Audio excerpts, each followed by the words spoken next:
Well, thank you so much for being here. Welcome to Diggin Magazine's coverage of the South by Southwest Online 2021 Film Festival. We're so excited to have you here. Really excited that See You Then is premiering in the festival.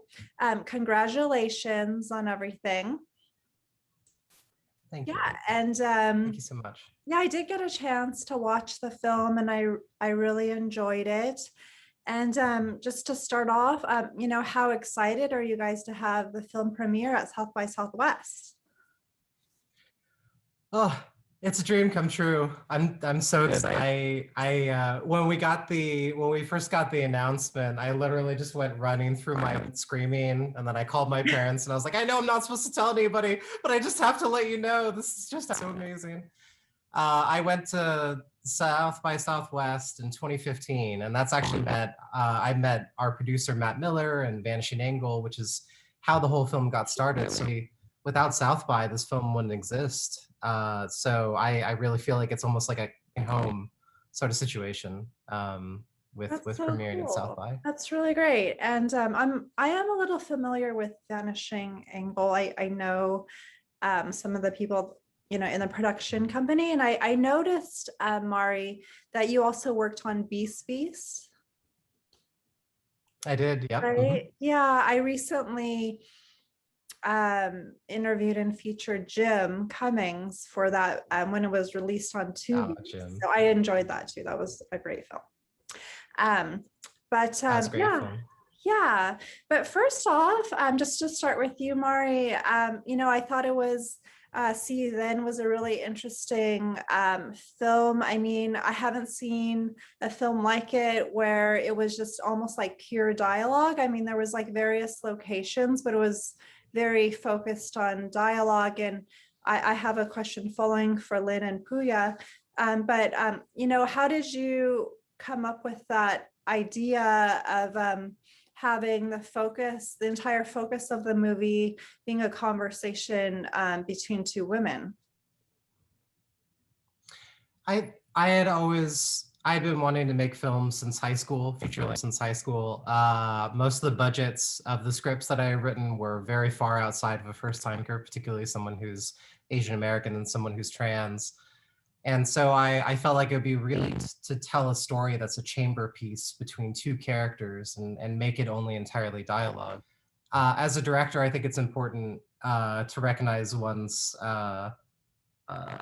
strengths and weaknesses. And one of my weaknesses heading in to See You Then was very much dialogue. So Kristen Uno, my co-writer, and I really spent a lot of time learning the intricacies of how to write extended long dialogue scenes through the process of writing the script.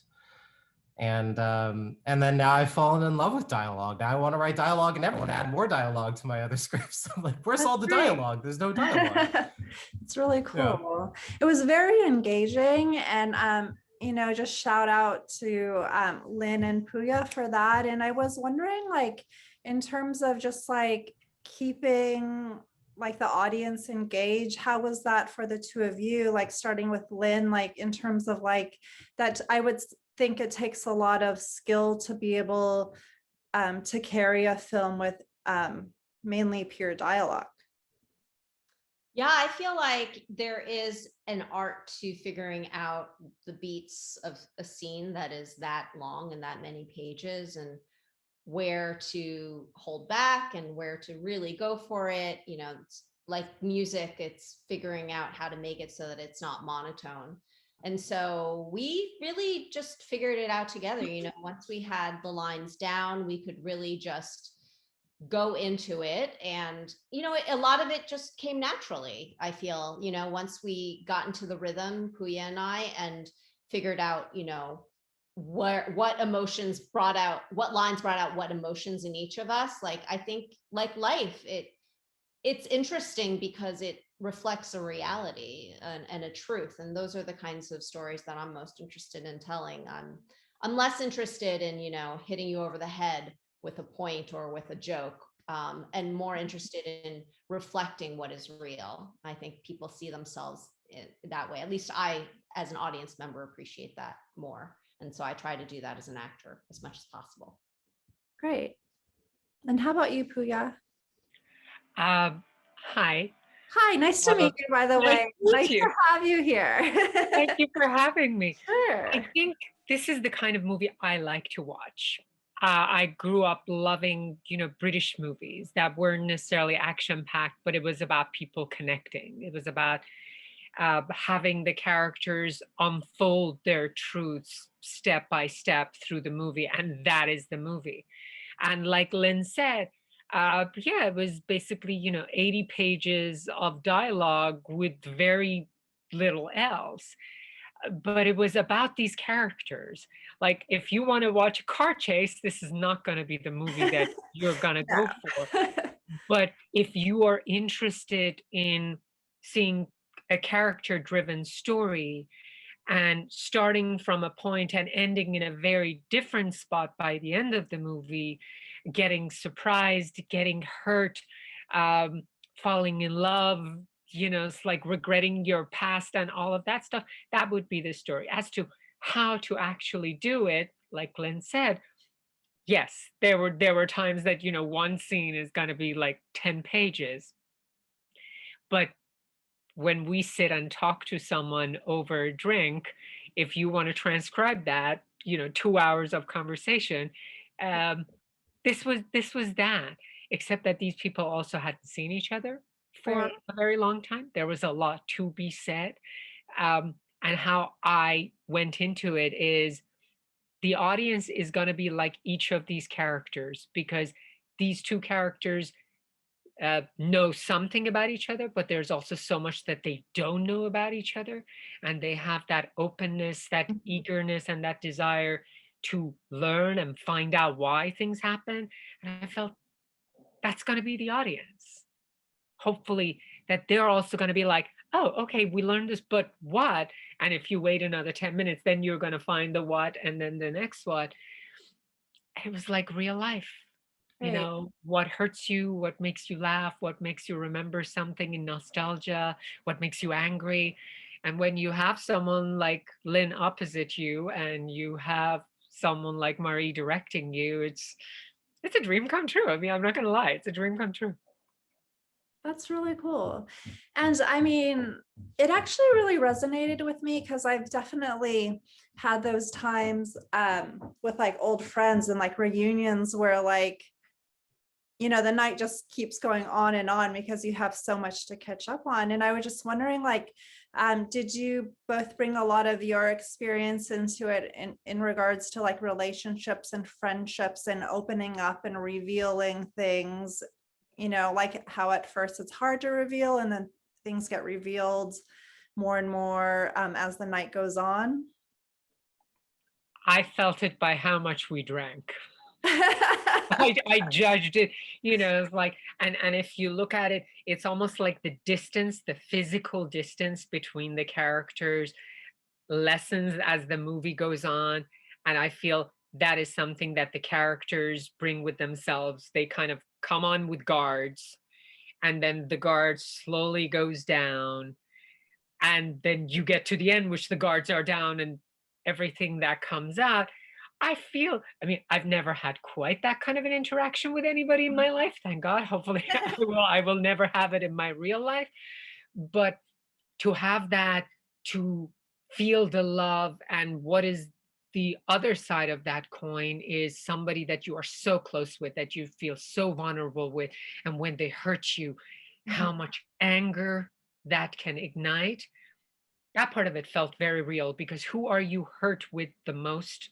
By somebody that you feel the closest to, by somebody that you are most vulnerable. And in that sense, the gradual progression of the story and the relationship of these two characters on this night felt very natural to me.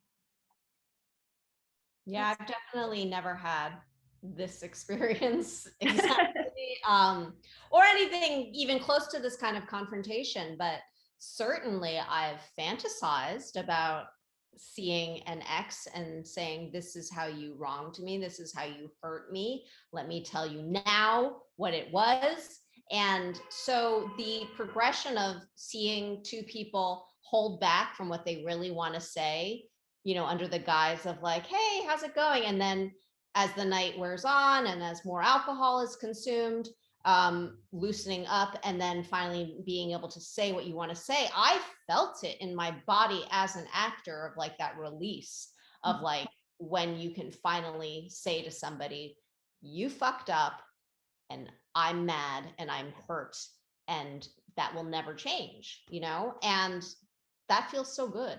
Mhm. It feels so good to be able to say that as, you know, as a character, even though I've never experienced it myself.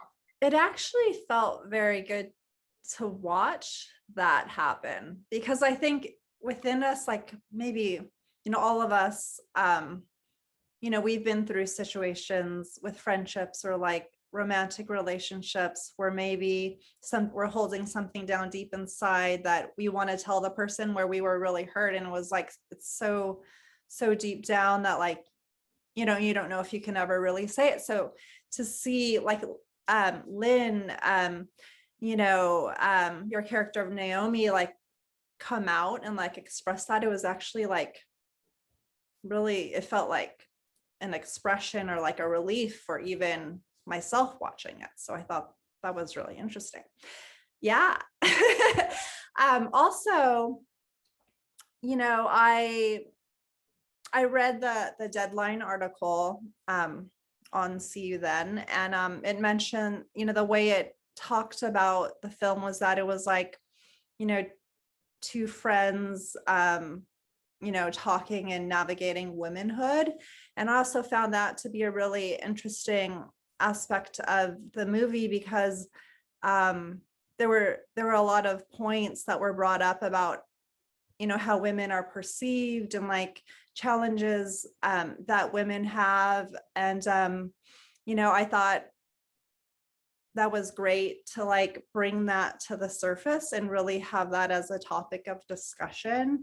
And I was wondering, Mari, like, you know, what did you, or what conversations did you hope to bring up in relation to that?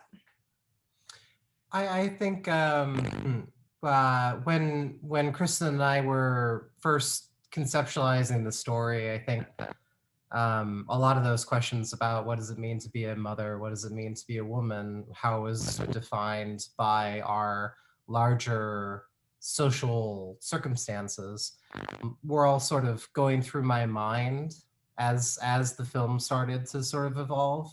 I think I could say, I think for Kristen as well, you know, just some of those questions about like what we had expected our lives to be, where we had expected ourselves to be as women, you know, all sort of came to the forefront as we were writing the story, and it sort of in many ways became a form of art therapy for us, because we were able to sort of talk through these issues.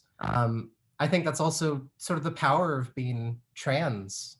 You know, I mean, I won't really speak to like the positives of it, but I think that if you're in circles of people that you trust, you could have these discussions that you wouldn't normally have about expectations that they might have even forgotten in their own lives, that have been placed upon they don't even think about. But being new to the table in a sense, I think being trans gives you the opportunity to talk about these things, and maybe certain things that, you know, Kristen and I wouldn't have talked about if I hadn't transitioned, wouldn't have talked about if I was presenting as male.